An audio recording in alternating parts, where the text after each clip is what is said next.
Bonjour, je suis Hakim La'alam et je vous propose ma chronique du jeudi 26 juin 2025.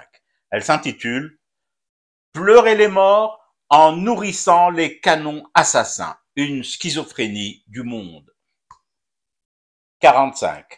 45 Palestiniens tués, assassinés par Israël hier matin à un point de distribution de l'aide alimentaire en territoire occupé.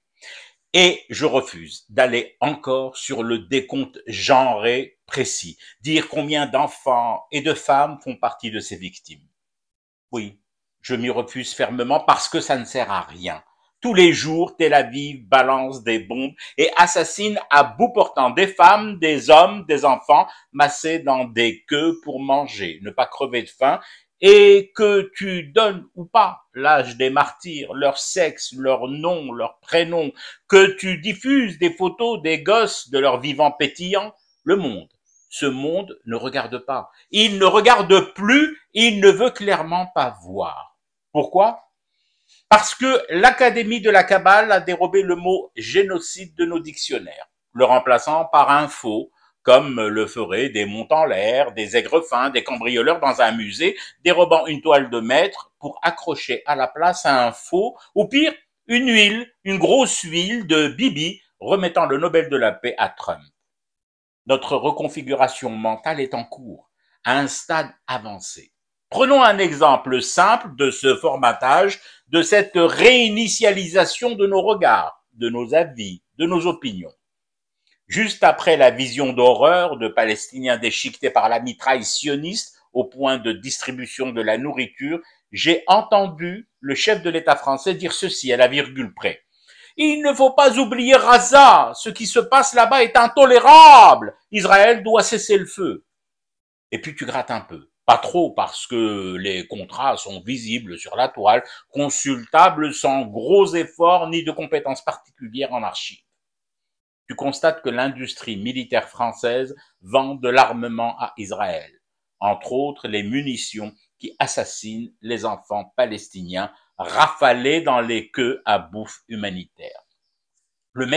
Les mecs, parce que Macron n'est pas le seul dirigeant de ce monde à le faire, ce mec-là pleure le sort des Palestiniens, suggère doucement la solution à deux États, mais commerce et aligne les contrats et les bifetons dans l'entreprise géante qui travaille tous les jours à exterminer ce même peuple palestinien.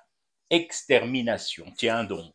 Un autre mot également disparu, décroché, volé des pages du dictionnaire. On aurait dit que lui aussi, tout comme génocide, avait une durée de vie limitée, une date de péremption dépassée dès le jour de la libération par les alliés des camps de concentration nazis. Je pensais les morts égaux devant la barbarie. Quelle grossière erreur de ma part.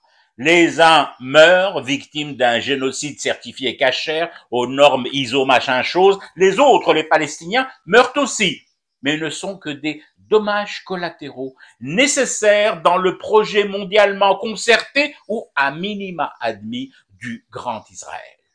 Mais voilà que je m'égare, que je repars sur des théories et m'expose aux accusations de complotisme. Non!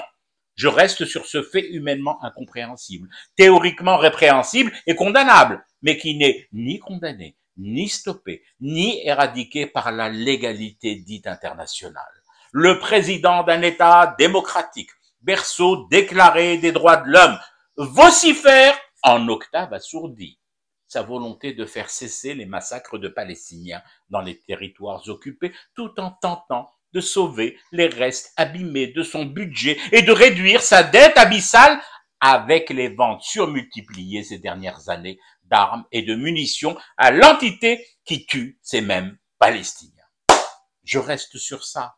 Et oui, Zaina Bilal El-Medhoun était âgée de 8 ans lorsqu'au point de distribution de la nourriture, ses bras frêles, chargés de pain et de lait, heureuse de ne pas revenir bredouille sous la tente du camp de réfugiés, le 23 juin dernier, dans Gaza occupé, a été stoppée net, littéralement pulvérisée par une bombe israélienne. Je fume du thé et je reste éveillé. Le cauchemar continue. C'était Hakim La'alam, je vous retrouve samedi pour une autre chronique et une autre façon de dire son amour. à l'Algérie.